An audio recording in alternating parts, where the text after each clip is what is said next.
Ringrazio il Presidente. Thank you very much, President Casellati, for accepting our invitation to officially open the 40th edition of the Meeting for Friendship Among Peoples. Thank you very much, President. Thank you very much for being here. Thank you very much for your time and for the time that you will give us. And thank you very much for the interest you had in meeting our youth and in meeting all the experiences that we have here at the meeting. This is not always the case, as we've seen in you today, so thank you very much for that in particular.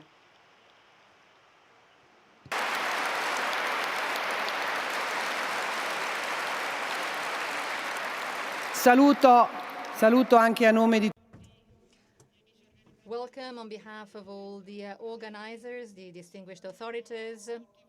Welcome to all of you. Welcome to all our friends with whom, once again, we start again off this journey.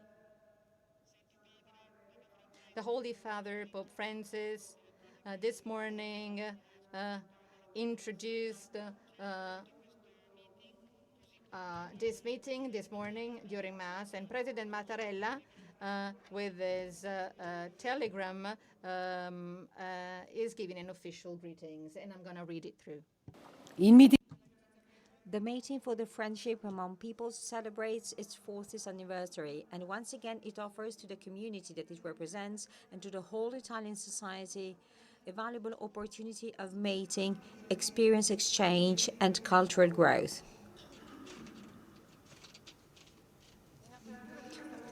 First of all, I would like to use my opening remarks to wish the organizers, who are certainly aware of the greatness of their achievement, to always have the commitment to take up the challenges of future times.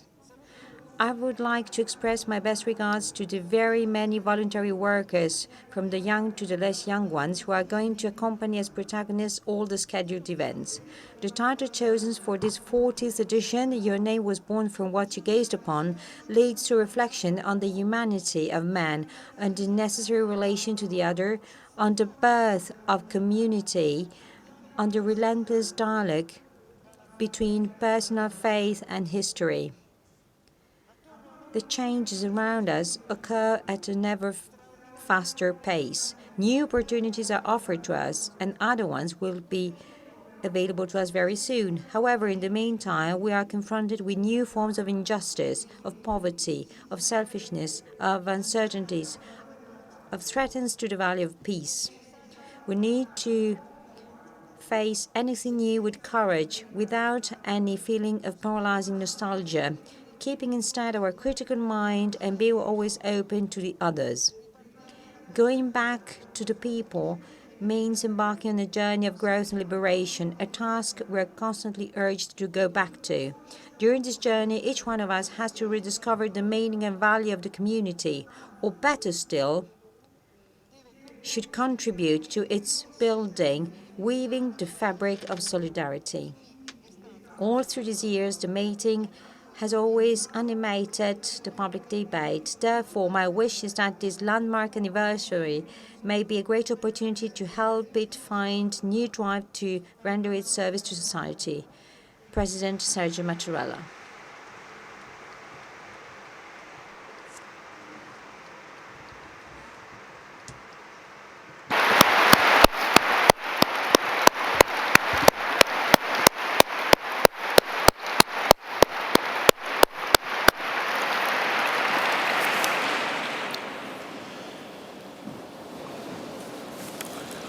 Consentite. Let me give you a few opening remarks, since this is the 40th edition. The meeting was born 40 years ago, in summer 1979. It came from a need of witnessing. It came out of an idea, an intuition, an intuition that was a sort of embryo that was certain, that is, that the Christian experience to which we were educated could enlighten, could meet, and could enhance any aspect and any factor of mankind. The meeting, as Father Giussani said, was born, a few months after the first edition. The meeting was born, I said, because a bunch of adults had created a place to meet somebody, a person, mankind, who had something to say. Because Father Giussani said, if this is not the expression of a person like this, of a subject like this, then there's no continuation, then it's the end. After 40 years, we could say, and we can say, that if the meeting is not over, this is due, and this is thanks to the fact that even though many mistakes were made, we've never give up. We've never give up on that. We've never give up on what Father Giussani said. The fact of belonging to the place where we were created.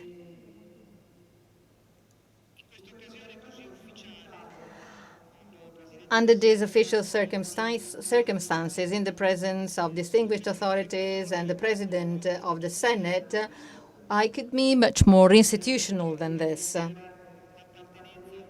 I could be more official than stating that we belong to the place where we were born. But since this is an official occasion, any other reason would not be as important. And therefore, I want to say what is true and testify the truth.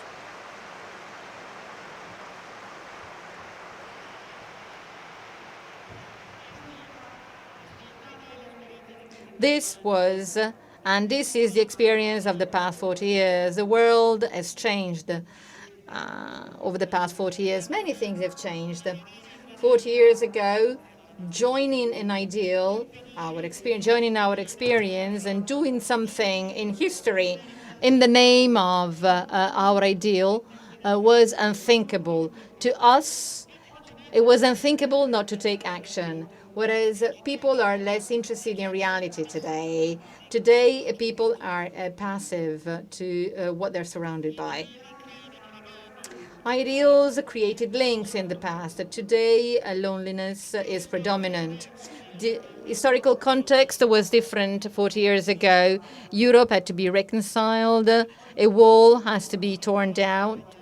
Today, we have one single Europe which has to be regained, and new walls are being built. In that context, 40 years ago, the idea of a meeting for friendship among peoples came about. Friendship was not very trendy as a word. Dialogue was the trendiest word at that time. But to us, the word friendship translated an intuition that we had in our life, that only an experience among men could bear to something new, a human experience of people and peoples could lead to that new experience. Over the past 40 years, friendship has not been a topic for debate, but was an experience, first and foremost, among people.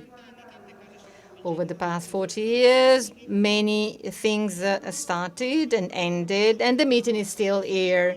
It is here because it has been, and it still is an experience which today does not only belong to its founding fathers and mothers, but today it is the experience of people and peoples who have become friends. Today we have with us many friends who were not with us at that time, friends with whom we have made many pavilions, many stands, speakers, scientists, artists, scholars, people of different religious beliefs, Buddhists, Muslims, Jews, friends making different jobs, having different stories.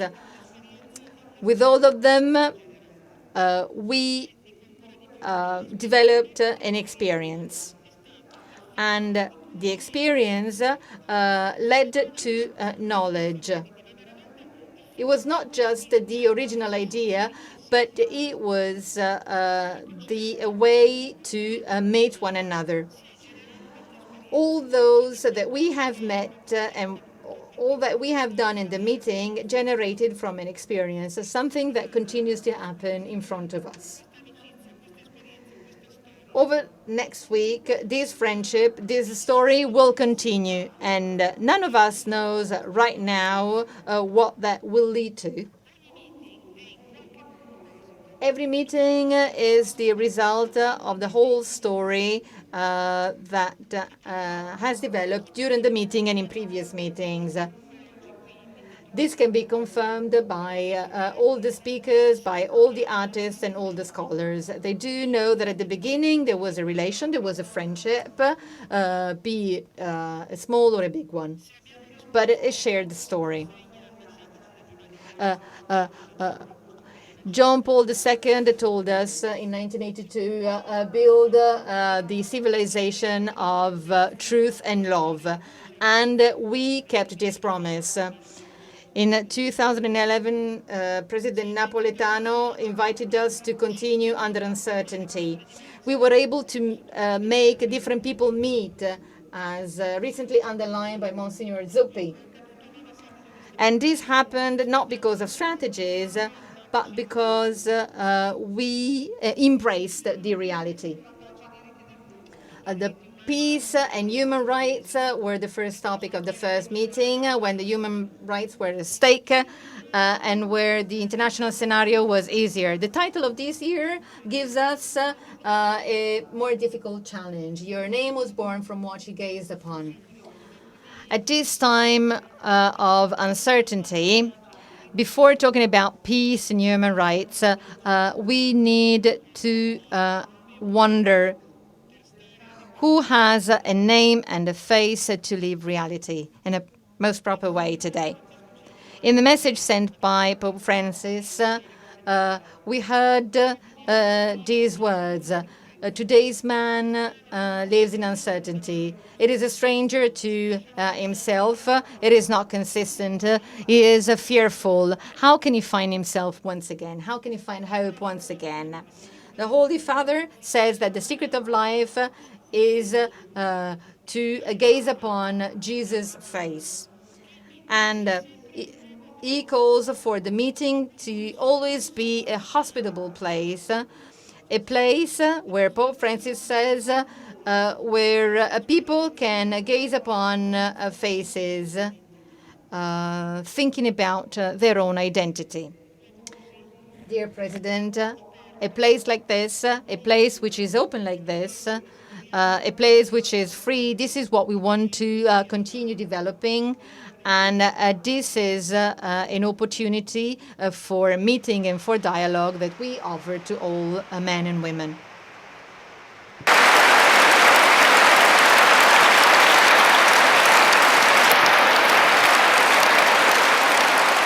Ora, entrando nel tema. Now, to talk about today's topic, the topic of this meeting, the individual and social friendship, I'm going to give the floor to Professor Vittadini, who is the chairman for the Foundation of Subsidiarity. Diciamo la verità, non è che...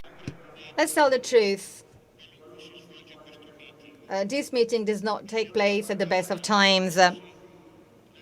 In past years, we talked about the richness of Italy, 150 years of subsidiarity when President Napolitano came, 70 years of the Italian Republic when Mattarella came. We had meetings with President Violante, with whom we talked about Italian issues. Italy is a very rich forest, so to speak, of big plants, brushes, underwood, which is varied. However, what happens to the world is also happening to us. Due to global change and to the crisis, the desert is developing increasingly, and the human richness is now decreasing.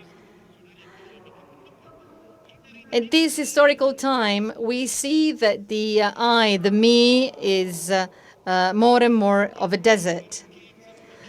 To the whole world, to the whole planet, we were the people with a taste for life, rich, creative, but we now are full of rage. We are full of unease. We are full of spite. We are getting isolated. And we've always gone end in end. Even during at the time of the First Republic, Don Camillo and Pepone were the people that people made reference to. Now, what is different is an evil. You need to kill others, not only in politics, but also in life. We would be far off better if the other was not existing, the poorer, the stranger. So the most serious problem is that we are getting increasingly drier and drier. Hence, the need that we have, where should we start from once again? And the title of the meeting, of this year's meeting, bears this idea. We need to have a new idea of meeting people. I'm a statistician, and analysis is of the utmost importance. But gazing upon people is a totally different. Analysis is okay, but gazing upon people is of the utmost importance, because by gazing upon people, you can be struck. It is a way to meet people that we cannot forget, and we are forgetting that way of meeting people. And this is what the Pope said, because if you don't meet people by gazing upon them, then you don't really know them. But you need to surprise yourself, because surprising yourself is the sparkle that can set off an engine, as Father Giussani said. This is the heart of man. This is what we have in Italy. So this is what Don Julian Carron said when talking about this meeting. In an article he wrote, said that the main issue is to identify where an adult can be generated, that can create and promote culture which is up to today's challenges. The educational challenge is to start off once again from man. Man who meets the truth, who meets reality, who knows what an experience is, and who knows that in his own heart. And in this way, he can become self-aware. He can be, therefore, reasonable. He can use affection. He can use freedom. Many of us think that this is a very intimate topic, but you're not right, because this is a cultural, social, and political topic. If a man like this is needed, a man who can meet the others, who can know themselves. Otherwise, everything will become drier and drier. So the first duty we have in this meeting is to educate ourselves and to see. And this is something we cannot do on our own, because man on his own cannot do anything. Man needs a family, needs a community, needs places, movements, needs associations. Those that were killed during the Second Republic, where we had only one man talking to masses. And this is the best way to kill a country and to kill a people. On the contrary, we need to have places where people are educated.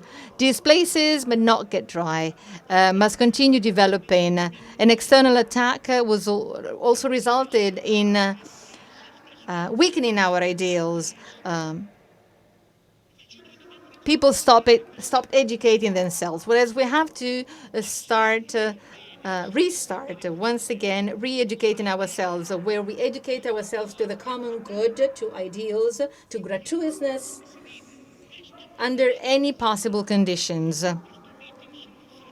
The core of this meeting is facts.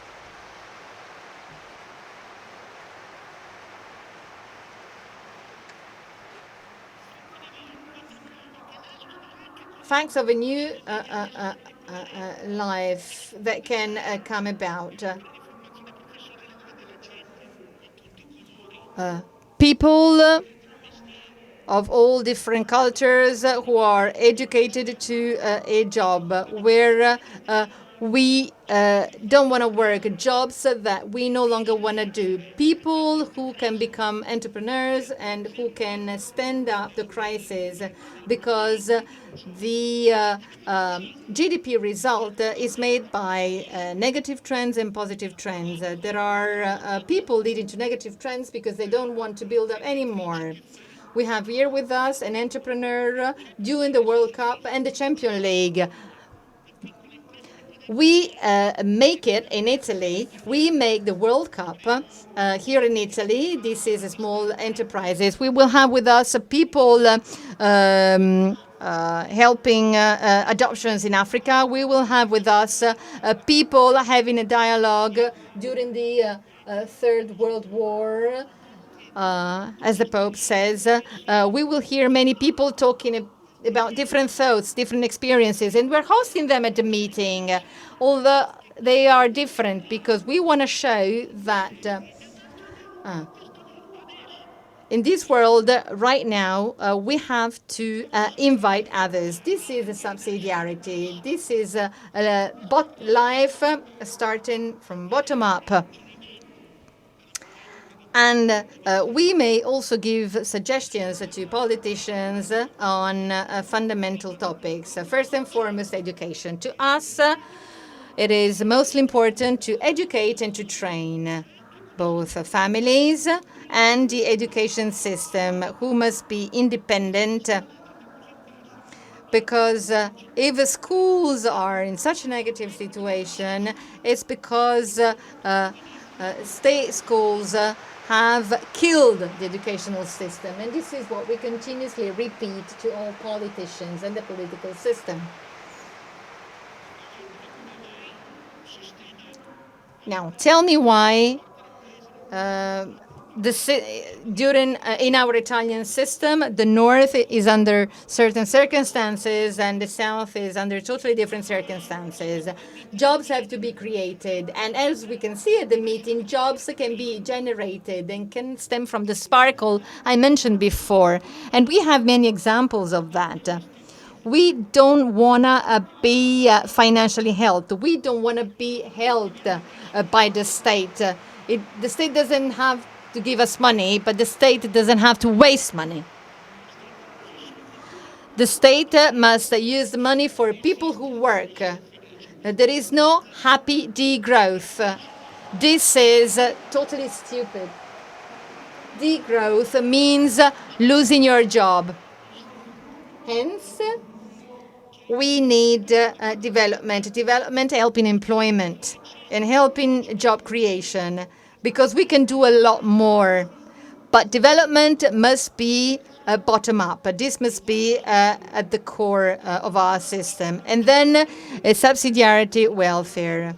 Although the state no longer has money, people do not understand that we don't have, like we did in 1860, where the Catholic and the social workers movement led to people's welfare. There was a non-profit law.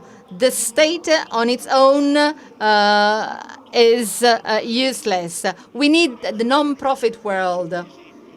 And social works are an example of that. We would spend less by doing more, by collaborating with the state and non-profit sector.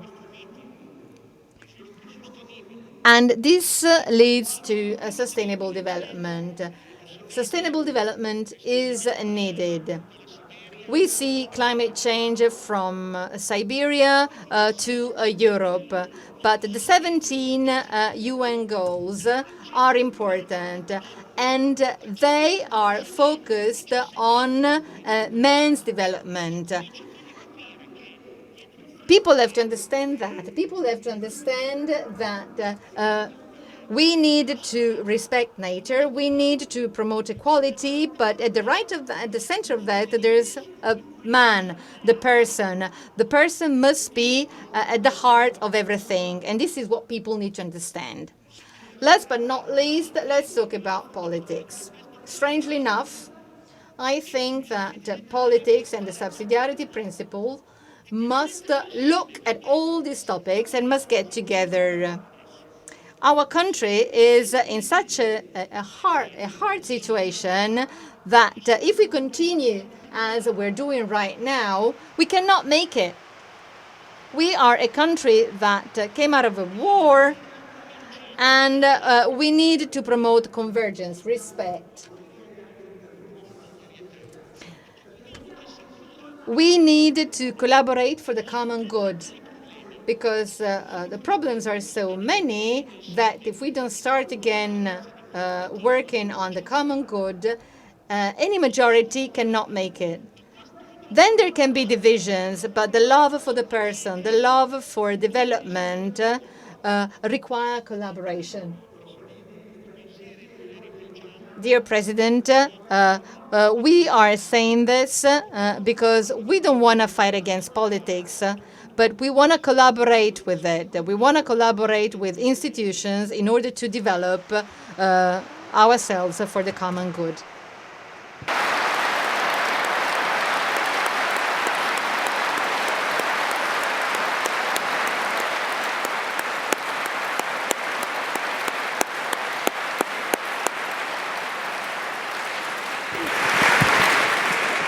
Invito ora a prendere la parola. Now, I'd like to give the floor to the President of the Italian Senate, Madam Maria Elisabetta Alberti Casellati. The floor is yours.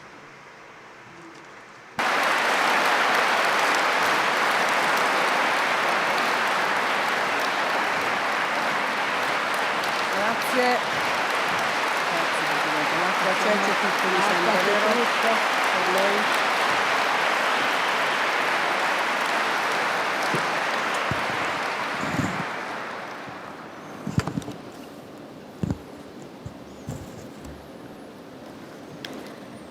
Buon pomeriggio. Good afternoon, everybody.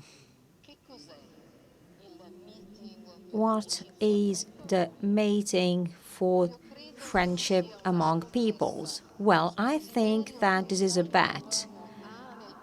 And this is about a desire that is inside the heart of any person, of every man and woman, a desire for love, justice, beauty, something that is called by Don Giussani as elementary experience, a basic experience. So starting from that point, so the mating has unveiled itself as common ground for an identity between well-defined identities that are trying to enrich themselves, are looking for truth, so not simply trying to find a compromise among different positions. So celebrating this 40th anniversary means, in other words, to look at the future, trying to take stock of the solid pillars made of a rich history, made of creativity, of fertile creativity. So this story shows to what extent the experience of the mating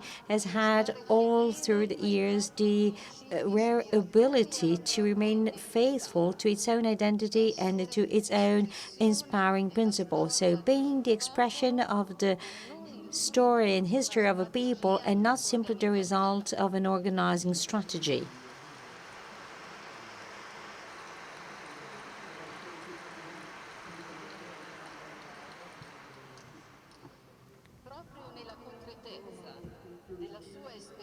Being concrete and sticking to experiences are the two key elements that has have made it so long-standing. So the meeting is a place of dialogue, of conversation between different entities. So we need to go back to that in times of crisis. We need to go back to the people to build all together a new commonly shared perspective of hope.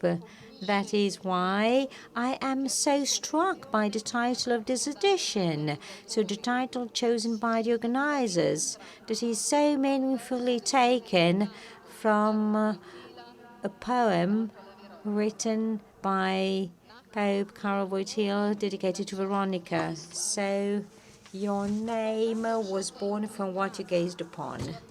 So this is what led her discover the meaning of life. And this is exactly what happens to any person. So because this is the only way to find one's own identity, so one's own name. Because at the end of the day, our name was given to us by our parents, so we did not choose it. So this is the supreme sign that our identity gets born and develops and is passed on through relationships. Just because relationships and also the ability to respond together to individual needs, but also to collective needs, that people can empower themselves and fully develop their creative potential. Any individual during their own evolutionary pathway in physical, moral, cultural, and professional terms somehow is going to get to know different social dimensions, from the school to the family to friends to associations to places of work. So these are the so-called intermediate bodies, so those entities that make up our daily lives and that have such an important impact on our collective living. So we're talking about entities and spaces where people can get to know other people and so get out of their private comfort zone and decide to encounter the other and get to know the public aspect of life. All these entities perfectly express the social fabric. Those are places where people get together, are educated to listening, to exchanging opinions. And so these are key places because they play a key role when it comes to developing human beings, when it comes to helping human beings developing their abilities to join the public democratic life, their abilities to exchange views. So they are key elements for the somehow cohesiveness of society, for its stability. So we're talking now about the history of friendship that has inspired the definition of rules of cohabitation also at international level, and that resulted in subsidiarity. The principle of subsidiarity is a principle that is acknowledged by Article 5 of the Treaty of the European Union and also in Article 118 of our own Constitution. Well, in that respect, therefore, institutions and politics should support the vitality of these intermediate entities and bodies because they embody the way society has to better respond to individuals and society needs. By the way, this is also the meaning of the role taken by the Parliamentary Group for Subsidiarity that last year presented here at the meeting its manifesto, a new pact for common good. The goal is to favor the full empowerment of people. The idea is to support active citizens, but in order to do so, we need to go back to those key places for any community. Those are the places where the very first years of any individual are spent. So the family and the school. In particular, the family as institution is going through very difficult times. I think that they're going through a sort of demographic winter. There is such a deep crisis of the sort of birth rate that there is an unprecedented crisis, and this is a crisis that affects all regions of Italy with no distinctions. And a country that does not generate children is a country doomed to a sort of eternal present, as a country that is not open up to a future of growth and prosperity.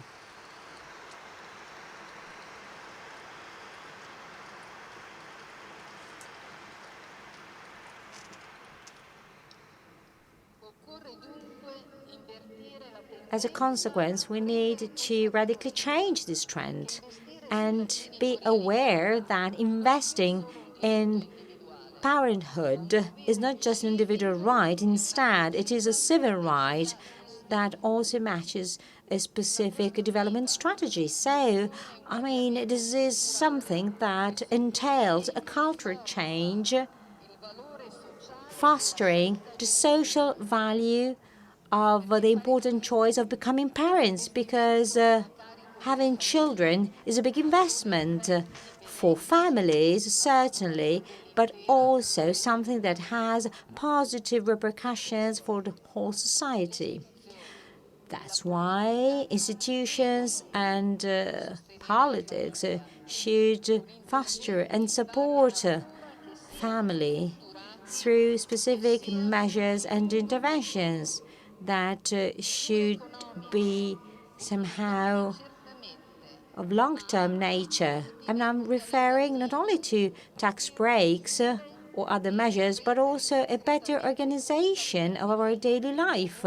So making easier for any parent to better make their professional and private lives go hand in hand. So we also need new pieces of legislation likely to strike a virtuous balance between family life, private life, and professional life, especially of women. We need new plans likely to enhance what the experts have defined as a sort of gold mine of potential GDP. According to some research work of the Bank of Italy, if we were able to bring up to 60% the rate of women that are active in the sort of labor market, as the Lisbon Treaty wishes, our GDP would increase by 7%, and Italy then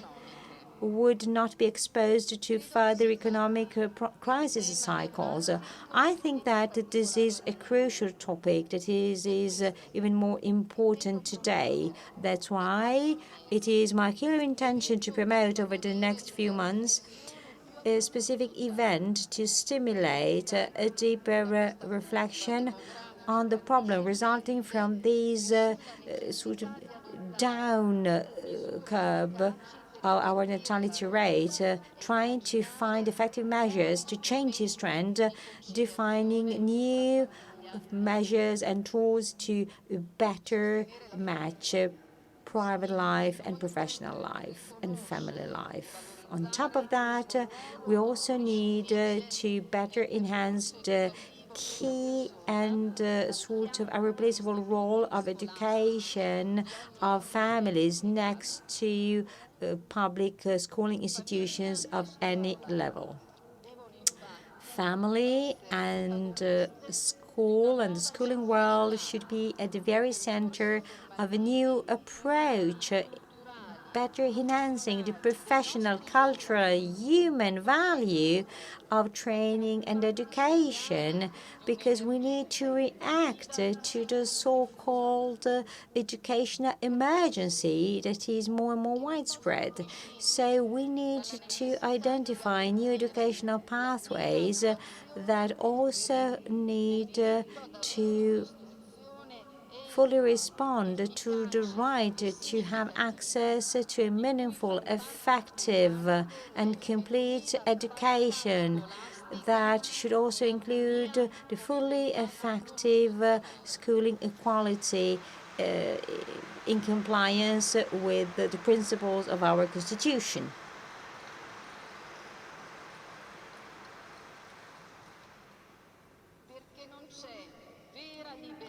Because we can't have true freedom without the real freedom of education.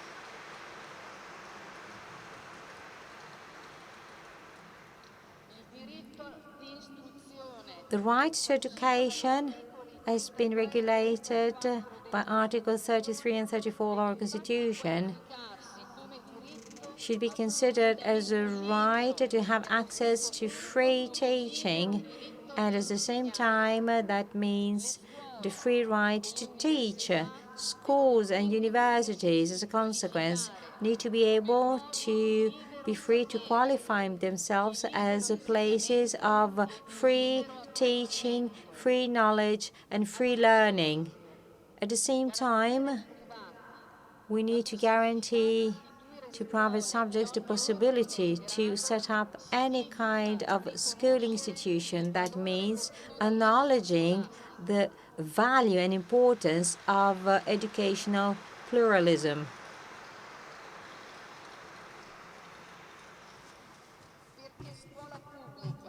Public schools and equal schools somehow are not an alternative to each other. So all schools are just the only and very same expression of just one big task, so helping individuals to develop themselves and empower themselves. That's why it is important to support this full equality of any school institution. This is something that is absolutely paramount. At the same time, the free economic initiative at entrepreneurial level is also essential as a potential source of employment, but also as a source of opportunities and a real engine of and driver of a sort of subsidiarity-based system. As Pope Francis reminded us in the encyclical Laudato Si, a part of the meaning of our life on this earth has to do with the development of human beings. That's why we need a new concept and a new vision of work and businesses. We need to make the most solid values of our Christian tradition go hand in hand with the innovation drive that leads to global technological changes. I'm thinking, for instance, about the sort of potential of the third sector, its ability to innovate, its ability to support the people in need, but at the same time providing new, lively, and creative solutions to the new needs of a never-changing society. And the third sector could represent a very good example in order to find new ideas and inspiration for our economies. And I'm totally convinced that this is a key tool, and I would like to create a prize to enhance and favor the dissemination of the most innovative experiences and on the most meaningful experiences carried out in different no-profit sectors. At the end of the day, as Professor Zamagni recently said, we really need to acknowledge the fact that a country like ours cannot only be based on the private and public sectors. I mean, we need to fill this gap. And so the full implementation of the reform law of the third sector would be helpful. At the same time, we should sort of reform the laws, helping this sector better and quicker develop. So by facilitating and streamlining the procedures to sort of be established. So we need to be fully aware of the fact that the third sector is not a minor entity or a minor reality, not at all. That's why we need to rethink the meaning of economy, and also we should better understand its distortions and somehow sort of problems. And Pope also said in the Laudato Si encyclical that in order to develop new models of progress, we need to change the models of global development. So we need to reshape the future by keeping in mind that we should have a global pact between generations, and that new global pact should be based on sustainability. This new pact needs to integrate in a far-sighted way social development, economic growth, and ecosystem protection in full compliance with the respect and protection of the planet and its resources for the future generations. So this is an inclusive pact, what I'm talking about, a pact that should include everybody, and nobody should be left behind, and so individuals should find support in a favorable and aware context. These pacts should be based on dialogue and on the listening ability and the somehow ability to understand. So we're talking about a dialogue between different histories and cultures. So the meeting is the natural place for such a dialogue, and it is part of its own cultural identity and nature, because here dialogue is not just a way of working, not simply that, it's a sort of spontaneous dimension. That is why the meeting has been and still is a great opportunity to build bridges where there are different views. Is an incredible tool to get people together, to favor integration, to favor friendship, and all that is based on a very clear, inspiring principle. That is why I think that certainly one of the most meaningful elements of this year's edition is the exhibition Francis and the Sultan, because it perfectly epitomizes the sort of prophetic view of the fact that the mutual understanding of faiths and cultures are the only ways to generate and feed the hope in the future. We're talking about a future based on common good, because common good means individuals' good. So we're talking about some good that is aimed at giving individuals what they need to be man. So a name. This is a good that puts the individual at the very center, a good that is open to anybody.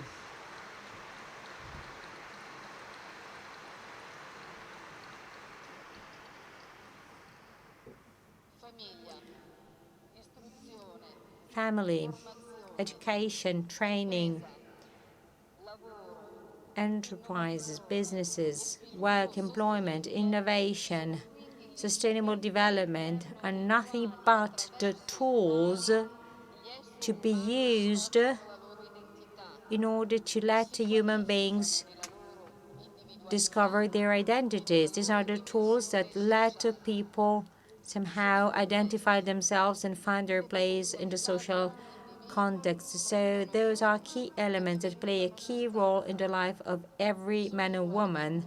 So those are also places where the principle of subsidiarity as somehow sort of compromise between the needs of the individual and of the community, find their better answers in social, legal, political, and religious terms. But also we are talking about elements that have always been at the very heart of the meeting, and these are also the topics that are going to be dealt with over the next few days here at the meeting. And I'm sure that once again a great dialogue will take place based on open exchange in a very constructive way, and it is something that has always characterized the gaze of the meeting upon any reality and any challenge that is taken up on a daily basis. That is why the meeting represents for Italian society at large and for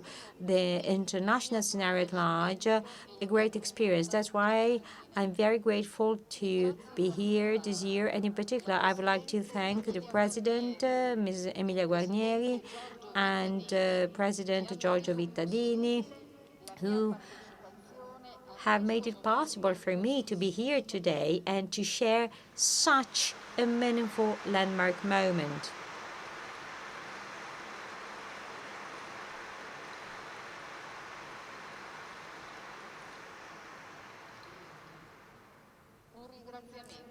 I would also like to thank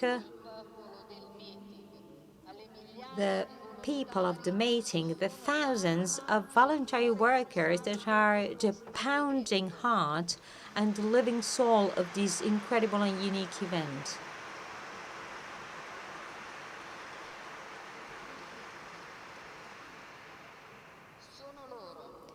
They are the real energy, your and our most valuable resource. Thank you very much once again from the deep of my heart, and enjoy this 2019 meeting edition.